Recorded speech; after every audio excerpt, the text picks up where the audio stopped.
Muy buenas, aquí estamos en nuestra segunda semana de la materia de imágenes de la Iglesia.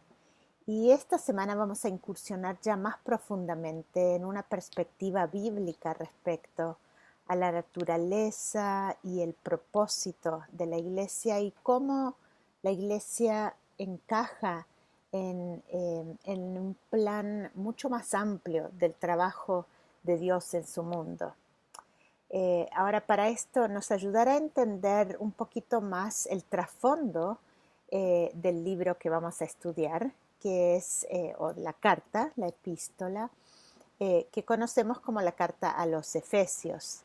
Eh, en realidad iba dirigida a los cristianos, las comunidades cristianas extendidas alrededor de todo Asia Menor, y resulta que Éfeso, la ciudad de Éfeso, era la capital de esta provincia de Asia Menor, era un centro muy significativo en la época greco-romana, en la cual se ubica el relato del Nuevo Testamento.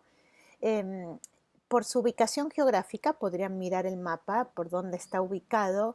Era realmente un lugar de paso, un lugar donde confluían y se intercambiaban y chocaban eh, nacionalidades, etnias, religiones, culturas muy diversas, desde los nativos anatolios hasta fenicios, luego griegos, luego romanos, persas, judíos, personas de varios trasfondos que se encontraban en esta gran concentración urbana, eh, pero además de ser un centro comercial y de intercambio cultural, una marca muy importante de la ciudad de Éfeso era su templo. Era un templo majestuoso, una construcción impresionante, donde se concentraba también el poder religioso y la adoración a los múltiples dioses greco-romanos, pero especialmente a la diosa Diana. Recordarán el conflicto que transcurre y se narra en el libro de Hechos, cuando ahí está Pablo y está ministrando en este lugar. Esta ciudad entonces, ahí convergen estas culturas, también es un centro de poder político, comercial y religioso, y tremendamente diverso. Pero también es muy significativo para Pablo. ¿Por qué? Porque él pasó 3 años completos ministrando, pastoreando, acompañando, aconsejando a las pequeñas expresiones caseras de lo que se conoce como la iglesia de Éfeso.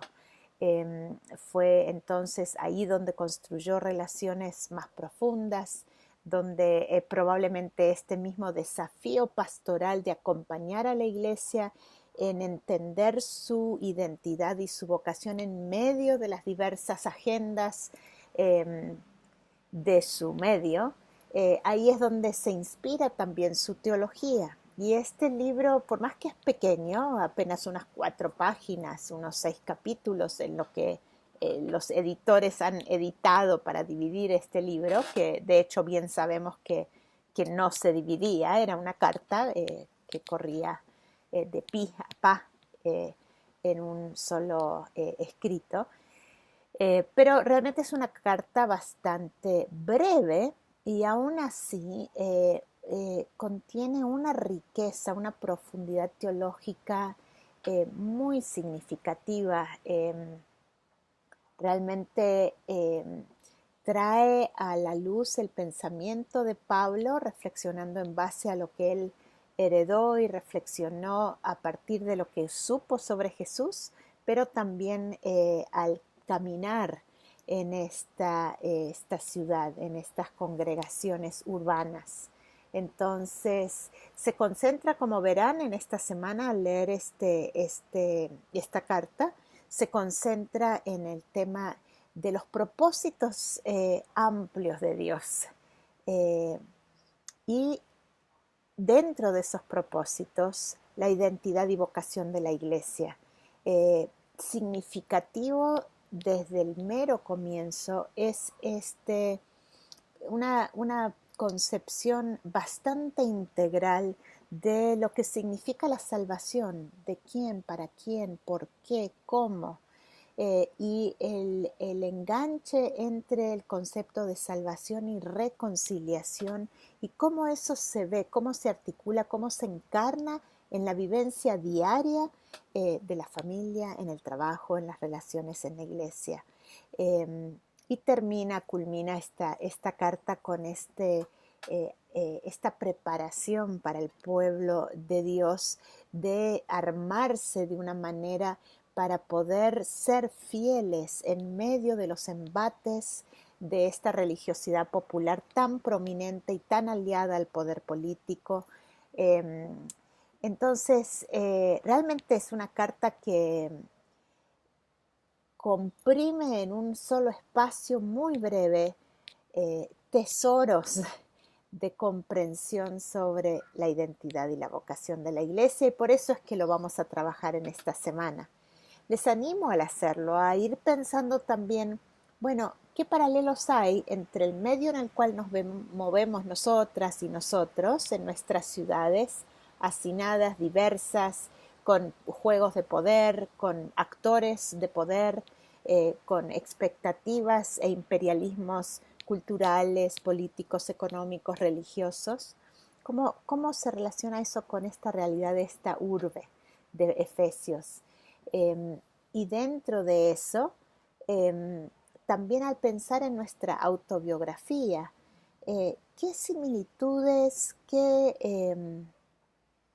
enganches, qué enlaces y qué cosas son muy contrastantes entre nuestra experiencia eclesial y la experiencia eclesial plasmada en esta carta o instada por Pablo a los receptores de la misma? Eh, les animo a hacer una lectura de Efesios de corrido, todo el libro de corrido, porque así fue como lo recibieron los primeros los cristianos en estas comunidades.